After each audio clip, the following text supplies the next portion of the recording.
hayati John Joseph Pombe Magufuli. Watanzania tunakukumbuka kwa mengi. Ulikuwa kamanda mpambanaji wa kuipambania Tanzania na mzalendo wa kweli, kuilinda Tanzania na mali zake, wakiwepo wa Tanzania. Wakati wa utawala wako tulikuwa salama sote, viumbe vyote vilivyo hai, tukiwepo sisi binadamu mpaka wanyama kwenye mbuga zetu. Uchumi wa nchi ulikuwa salama mikononi mwako. Mwenyezi Mungu ipokee mahali pema peponi roho ya Joseph John Pombe Magufuli, ipumzike kwa amani. Mimi kikubwa ambacho nakukumbuka nacho, japokuwa ni mengi kama Watanzania wengi wanavyokukumbuka nayo, ni kuchukia, kupinga na kuteketeza ulithubutu mapenzi ya jinsia moja, kwa maana ushoga na usagaji.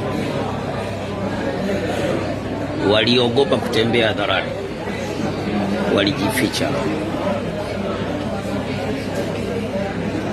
Kwa hilo Mwenyezi Mungu ulimwakilisha, ulimwabudu, ulimtukuza, kwa sababu ulitambua alichukizwa na hicho, na ndio maana alichoma moto Sodoma na Gomora.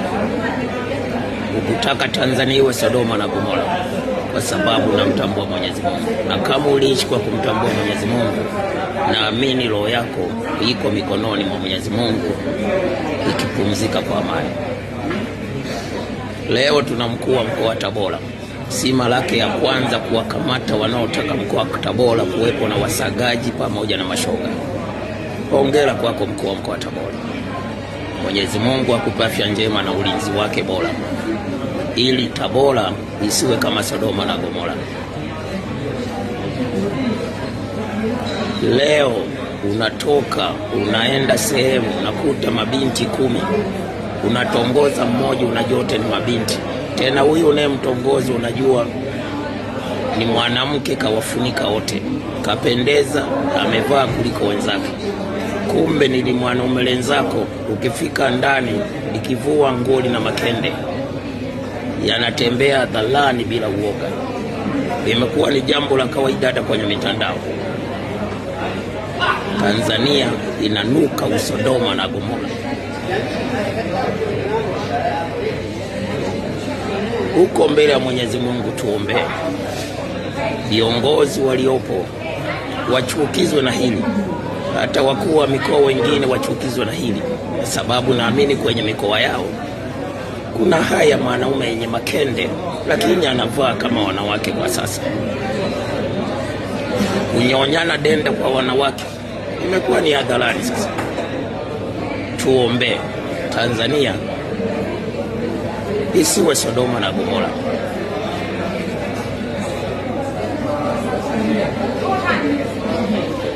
Tuombe John Joseph Pombe Magufuli. Tanzania iache kunuka kinyesi. Imekuwa ni too much sasa. Hata viongozi wa dini hawakemei swala hili, kwa sababu wengi wanafadhiliwa kutoka huko nje.